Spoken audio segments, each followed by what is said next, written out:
The world of athletics displays as many body types as there are sports. From the bulky shot putter to the lanky marathon runner, every physique exists to fulfill a specific role. At no point do these athletes focus on hypertrophy. To them, function is everything, and muscle mass is just a byproduct of this mission.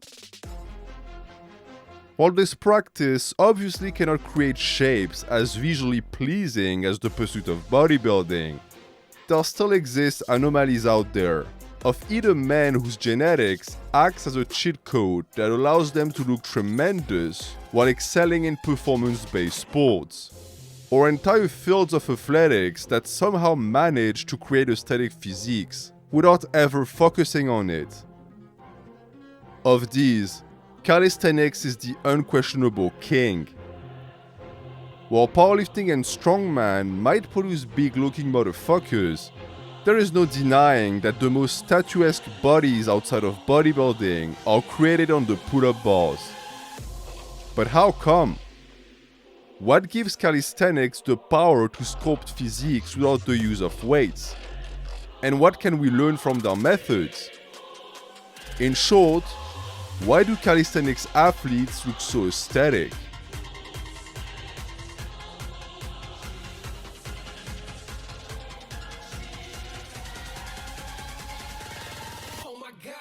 Let's get a common misconception out of the way first.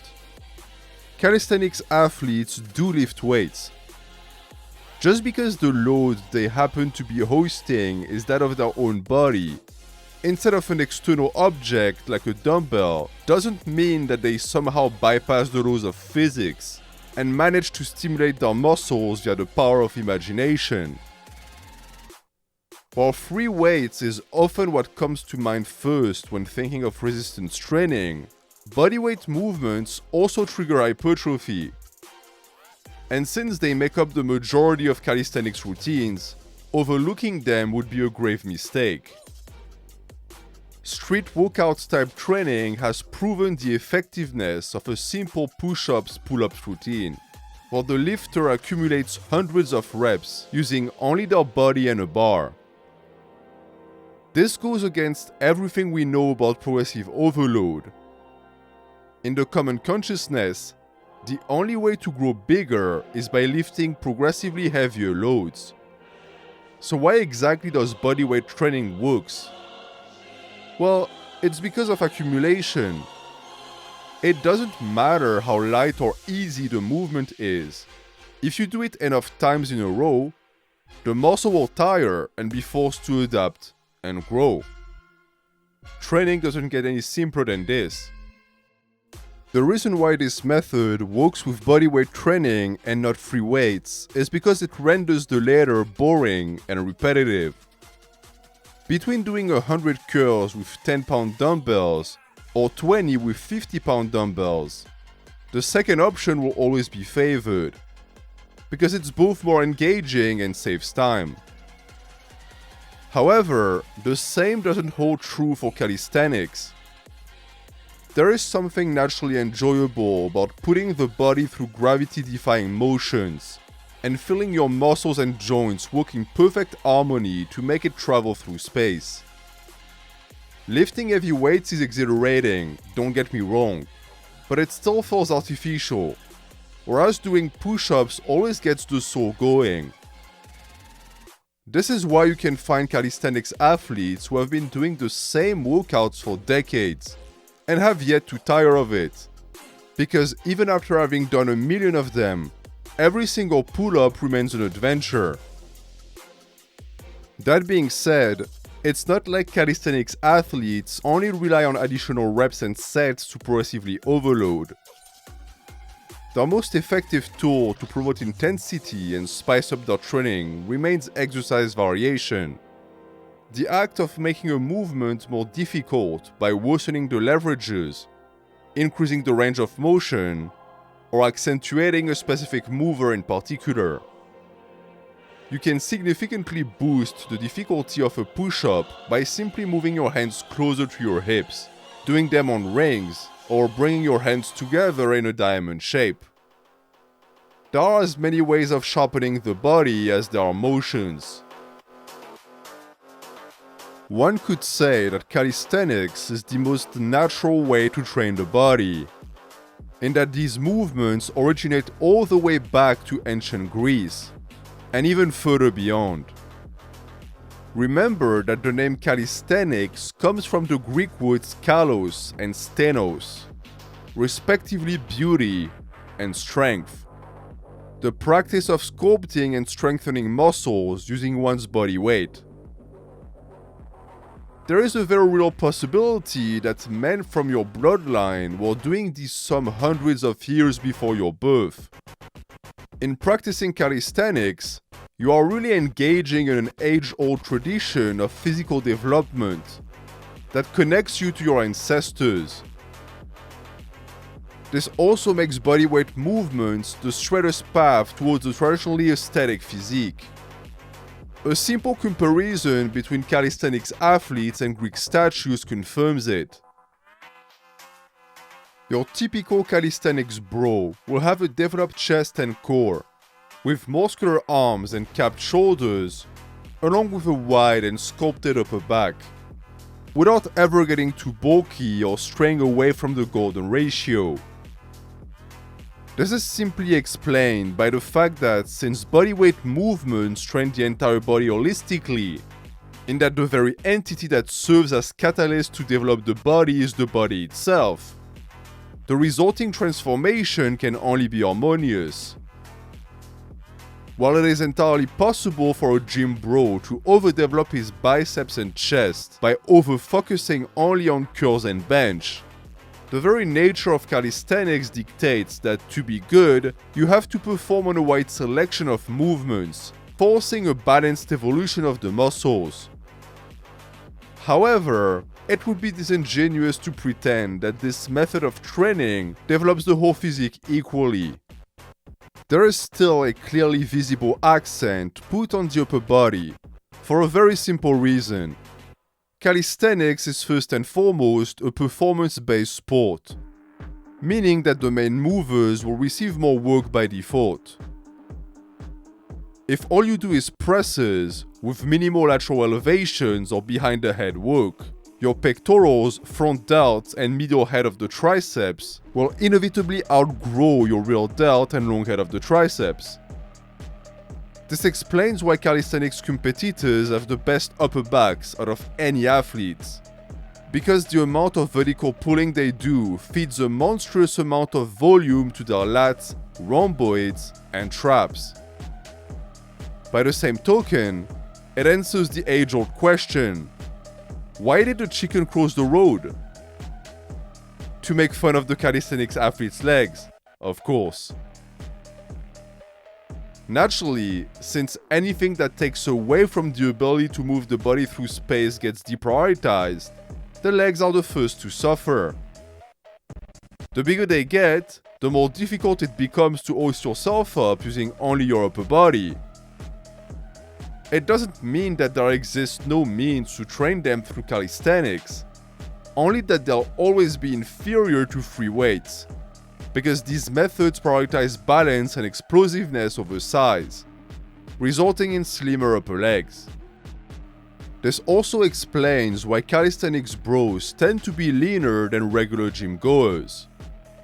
It's not that their training methods somehow have a special toning effect, but rather that they have to maximize their lean mass to fat ratio to make the fight against gravity less difficult. The better your pound for pound strength is, the more spectacular the feats you can perform become.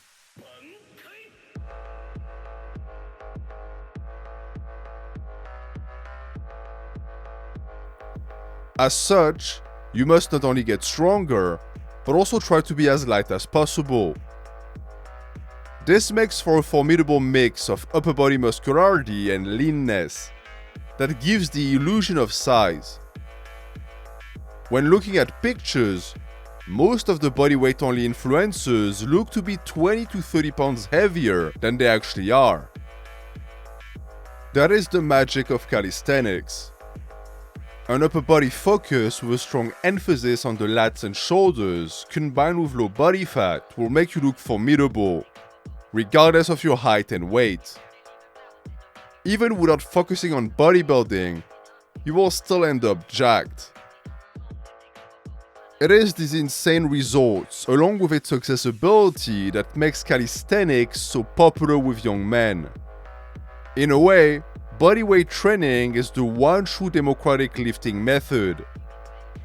There isn't a single country that doesn't have a form or another of street workout culture, the more notable being Russia, with a staggering 5,000 calisthenics parks in the entire country. As long as you got the motivation, no need for equipment. You can just show up at the park and train. The only limitation being your imagination and guts. It also is easy to learn, but hard to master. Anyone can start training calisthenics today, regardless of their skill level. But mastering every movement to perfection will take you a lifetime. You don't even really need a program. Contrary to weightlifting, that requires a constant monitoring of fatigue and stress levels, bodyweight movements are very easy to recover from, meaning that you can go with your instinct most of the time, without ever overreaching. After all, have you ever heard of a calisthenics athlete taking a deload? Since you always feel fresh, you can always train, which greatly promotes consistency and frequency. I have no source, but I'm certain that if we were to compare adherence levels, we would find that people that pay to go to commercial gyms skip training more often than people who simply show up to their local park to do pull-ups. Add to that the feeling of community and the inherently addictive nature of the sport, and you come to understand why calisthenics athletes are so jacked. It isn't just that their methods work, but that they're easy to stick to. A lesson to live by. The great news is that anyone can train like them. While a proper calisthenics athlete should first and foremost focus on function, it's entirely possible to borrow and apply their methods with an aesthetic focus instead. Of course, you won't be as performant, and some of the most advanced movements will remain out of reach. But if what you want is to mimic the best traits of their physiques, basic motions like the pull-ups and dips are all you need. You can build a monster back with weighted chin-ups, and decline ring push-ups will blow up your chest and shoulders just as much as any incline presses would. By mixing weights and calisthenics, you get the best of both worlds. The ability to shape the upper body into a Greek statue, as well as the option to target certain muscles of the arms or legs that are left underdeveloped by bodyweight movements. This is also valid for calisthenics athletes who want to focus more on bodybuilding. Adding free weight movements into your training will both make you more balanced and skyrocket your physique. While some purists could view this as blasphemous, keep in mind that weighted calisthenics already represent a transgression of the bodyweight only mantra. At some point, relying on extra hard variations or upping the volume or frequency stops being realistic. You also have to up the intensity to grow. Of course, there are plenty of examples of calisthenics athletes who always stuck to bodyweight, and who built and maintained great physiques off of that. But why limit yourself to only one school of training when there are so many effective methods out there? This is how I picture the ultimate lifter. A man who is both capable on the rings and skilled with a barbell. Who is able to maximally utilize both his body and free weights to perfectly stimulate his muscles. And attain a balance of aesthetics that would transcend even that of Greek statues. If the ancients had our equipment, this is what they would have done. Program coming soon.